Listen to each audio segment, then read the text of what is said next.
LPU ప్లేస్మెంట్ల రికార్డులు సృష్టిస్తోంది. Final year student 2.5 కోట్ల ప్యాకేజ్ పొందుతున్నారు. 1700 మందికి పైగా LPU స్టూడెంట్స్ 10 లక్షల నుంచి 2.5 కోట్ల ప్యాకేజెస్ పొందారు. విద్యా విప్లవం ప్రారంభమైంది లవ్లీ ప్రొఫెషనల్ యూనివర్సిటీలో. కాళేశ్వరం ప్రాజెక్టు నిర్మాణంపై జరుగుతున్న విచారణకు మాజీ మంత్రి హరీష్ రావు హాజరయ్యారు. ఓపెన్ కోర్టులో 40 నిమిషాల పాటు కమిషన్ చీఫ్ హరీష్ రావును క్రాస్ ఎగ్జామిన్ చేశారు. తమ్మిడిహట్టి నుంచి మేడిగడ్డ దగ్గరకు బ్యారేజ్ను ఎందుకు మార్చారని కమిషన్ ప్రశ్నించింది.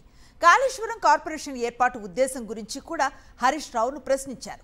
ఇంతకీ కమిషన్ ప్రశ్నలకు హరీష్ రావు ఇచ్చిన సమాధానాలేంటి? వాస్తు స్టోరీ. తెలంగాణలో కాళేశ్వరం ప్రాజెక్టు నిర్మాణంపై జరుగుతున్న జస్టిస్ ఘోష్ కమిషన్ విచారణలో భాగంగా సోమవారం మాజీ ఇరిగేషన్ మంత్రి హరీష్ రావును విచారించింది. 40 నిమిషాల పాటు ఓపెన్ కోర్టులో హరీష్ రావును విచారించింది కమిషన్.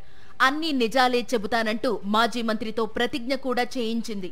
కాళేశ్వరం ప్రాజెక్టు ప్రధాన బ్యారేజ్ తమ్మడిహట్టి నుంచి మేడిగడ్డకు ఎందుకు మార్చారనే అంశంతో పాటు కాళేశ్వరం కార్పొరేషన్ ఎందుకు ఏర్పాటు చేశారనే వరకు అనేక ప్రశ్నలు సంధించి హరీష్ రావు నుంచి సమాధానాలు రాబట్టింది.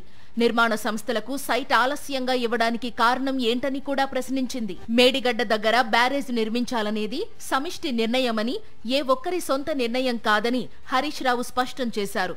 కాంగ్రెస్ హయాంలోనే నిర్మాణం ప్రారంభమైన బ్యారేజ్లను ప్రారంభించలేదన్నారు. తమ్మిడిహట్టి దగ్గర బ్యారేజ్ నిర్మాణానికి మహారాష్ట్ర ప్రభుత్వం అంగీకరించలేదని, అప్పటి సీఎం కేసీఆర్ మహారాష్ట్ర వెళ్లి చర్చించినా ఫలితం కనిపించలేదన్నారు. పైగా తమ్మిడిహట్టి దగ్గర నీళ్లు లేవని, మరో ప్రత్యామ్నాయం చూసుకోమని కేంద్ర ప్రభుత్వం ఆధ్వర్యంలోని జలసంఘం 3 సార్లు లేఖలు రాసిందని హరీష్ రావు చెప్పారు. అందుకే వ్యాప్కోస్ సూచన మేరకు మేడిగడ్డ దగ్గర బ్యారేజ్ నిర్మించినట్లు కమిషన్ కు వివరించినట్లు తెలిపారు. తమ్మిడిహట్టి దగ్గర నీళ్లు లేవు అని 2 లేఖలు రాసింది.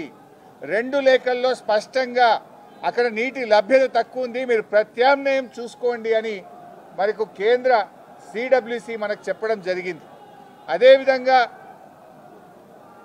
అదే CWC మీరు కట్టిన రిజర్వాయర్లు తక్కువ ఉన్నాయి, రిజర్వాయర్ల సంఖ్య పెంచుకోండి అని కూడా చెప్పింది. ఇవన్నీ లెటర్లు కూడా రాజకీయ నాయకుల విచారణలో భాగంగా గత బీఆర్ఎస్ ప్రభుత్వంలో ఆర్థిక మంత్రిగా పనిచేసిన ఈటల రాజేందర్ ను ఇప్పటికే కాళేశ్వరం విచారణ కమిషన్ విచారించింది. సోమవారం మాజీ ఇరిగేషన్ మంత్రి హరీష్ రావును విచారించింది. బుధవారం మాజీ ముఖ్యమంత్రి కేసీఆర్ కూడా కమిషన్ విచారణకు హాజరు కానున్నారు.